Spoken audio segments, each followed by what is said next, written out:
Hello and welcome to the Introduction to cPanel. cPanel is a graphical, web-based web hosting control panel designed to simplify administration of websites. You might even hear the term GUI used from time to time to describe cPanel, and basically that just stands for Graphical User Interface. Now all this stuff means is that cPanel has a bunch of easy to recognize images to show off the different applications. Now, we're going to check these out here in just a second. Now, I'm going to guess that you already have a domain name and a web hosting account, and that web hosting account offers cPanel and not Plesk or some other type of custom control panel. Now, you can access your cPanel control panel a couple of different ways, but you're going to need to go to your browser, and in this instance, you're going to enter your domain name /cpanel, that's cpanel, and then we're going to log in with the username and password that was sent to us by our web hosting company in that first email we got when we first bought the service. Let's go ahead and do that first. Now I've got two different tabs here because these two tabs represent two different web hosting companies that I use. And that's going to demonstrate the different look or the different applications available depending upon the web hosting company you use. So in this case, we've got our domain name in there, /. Well, you'd think I've done this before. And then type in cpanel.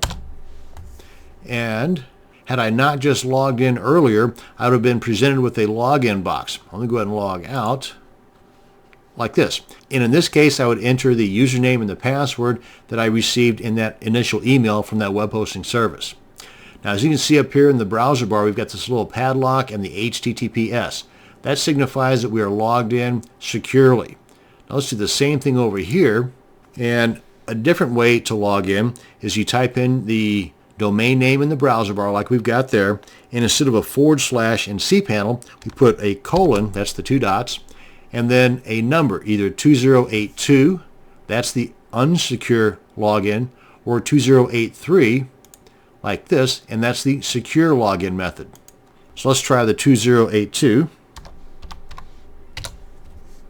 And we're presented with a box, and even this one looks a little bit different than the box presented to us on that other company. And here we are. Now, another thing, in addition to being logged in not securely, which is fine for the most part, we're also left with our domain name in the browser bar. Whereas with this one here, that's logged in, or in this case, not logged in, but if it were logged in securely, it would have the server name instead of the domain name in the browser bar. Let's go ahead and log out of here and I'll show you what I'm talking about. Just 2083. And we're presented with the login box where we put the username and the password.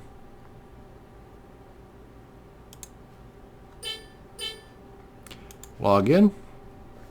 And here we are with the padlock and the HTTPS and the server name. No longer is it showing the domain name. So those are the different ways in which you can log in. Now another way, which really isn't a way that's used very often, at least ways by me, and that is by using the IP address that is initially given to you when you first sign up with that hosting account.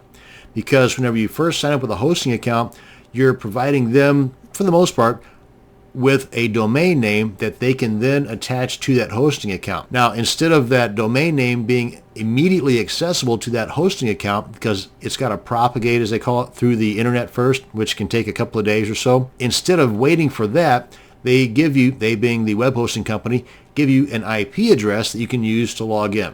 Now, no matter how you log in, you're going to be presented with the same homepage, the same interface. And what's going to be different, though, whether you're logged in securely or not, let's go ahead and log into here real quick. So whether you're logged in not securely or securely, you're going to be presented with the same front page, the same interface.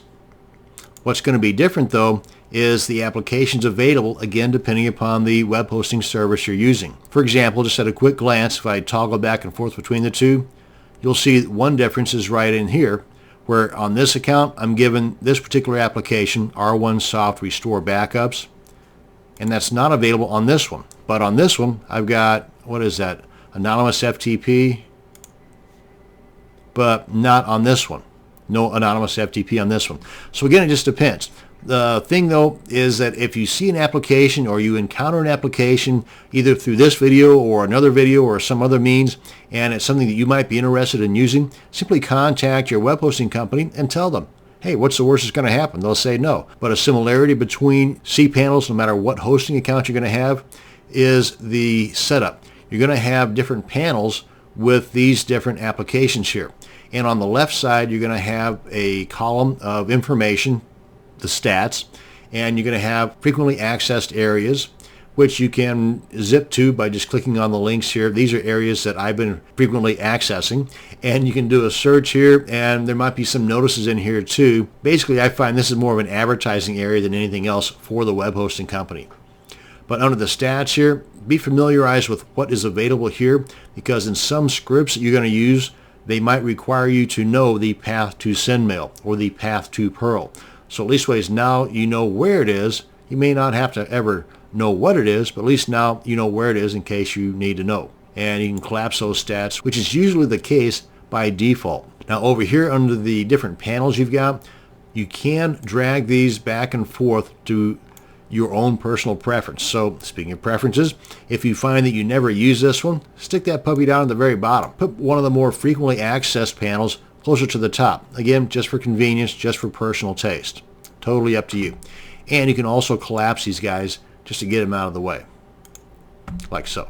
And that's going to bring us to the end of this video on an introduction to cPanel. Thank you very much for watching, and you have a great day.